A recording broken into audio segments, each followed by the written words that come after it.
All right, today we are diving into a really big question, a difficult one that's been echoing through history for thousands of years. And here's the puzzle. Why have the Jewish people, for literally millennia, seemed to be on the receiving end of so much targeted hostility? It doesn't seem to matter where they are in the world. It's a deeply uncomfortable, but you have to admit, a very persistent historical question. Now, for a lot of people, the answer feels pretty straightforward, right? We have a word for it. Anti-Semitism. That's the term we use to describe this long and, frankly, tragic history of prejudice. But what if that term, as common as it is actually a distraction? What if it's a kind of red herring, pointing us away from a conflict that's much deeper, much more about ideas? The source material we're digging into today makes a really fascinating argument that this might just be the case. You see, the source we're exploring asks us to think about a totally different possibility. What if the bias isn't really aimed at a group of people at all, but it's something they've been carrying and protecting from millennia?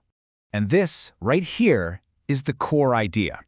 The argument isn't that prejudice doesn't exist. Of course it does. But that the root cause of this specific relentless persecution isn't about race or ethnicity. It's about a revolutionary set of ideas. The source suggests that the real target has always been the Torah, and by extension, the Bible. For thousands of years, the Jewish people have been the primary carriers of this document, meticulously preserving every letter.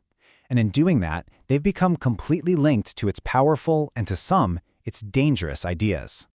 So what are these so-called dangerous ideas? Well, let's unpack the specific principles laid out in the Torah that our source points to as a blueprint for a free and just society.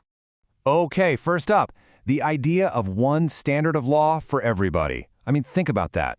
This is a truly revolutionary concept. The law has to apply equally to everyone, citizen or not, regardless of your background or status. And then there's this. The Torah demands a completely impartial justice system. The command to hear the small and the great alike, that's a radical statement. It means your wealth, your power, your connections, none of that should matter in a trial. Justice, according to this, has to be blind. And here we get another foundational idea: strong personal property rights. By forbidding not just taking, but even wanting to take what belongs to your neighbor, the Torah lays down a critical foundation for economic freedom and, a stable society.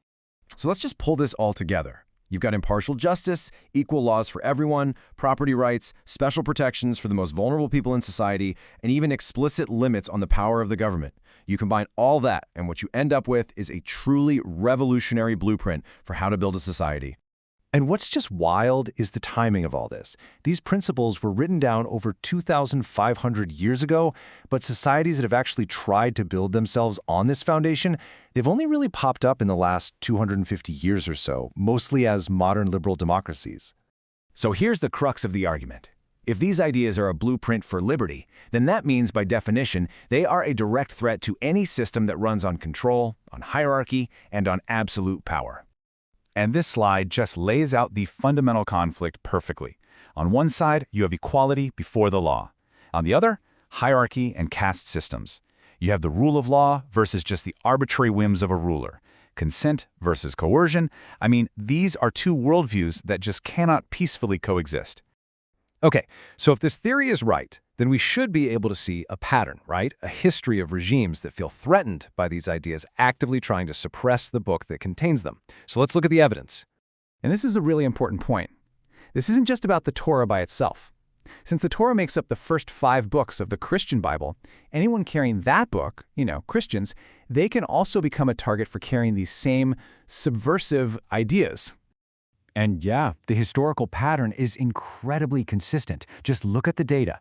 Monarchs and dictators ban the Bible to protect their own power. Theocracies ban it to get rid of any religious competition. And communist states ban it because its ideas about individual liberty and free markets are a direct threat to their entire ideology. The common thread is always the same. They're threatened by this blueprint for freedom. So this brings us all the way back to the main argument. The source is really asking us to reframe this entire history. Maybe it's not a simple story of hatred based on identity. Maybe it's actually a long, brutal war against the very idea of liberty itself. And that's exactly why that term red herring is so important here. A red herring is a distraction. It's designed to make you look over here, so you don't see what's really going on over there. It makes you focus on the messenger, so you never have to actually deal with the message. And this leads us to the source's final and pretty provocative conclusion. What if anti-Semitism has often been used as a strategic tool? A way for oppressive systems to create a scapegoat and distract everyone from their own failures, from their own injustice. Which leaves us with a final, pretty challenging question to think about.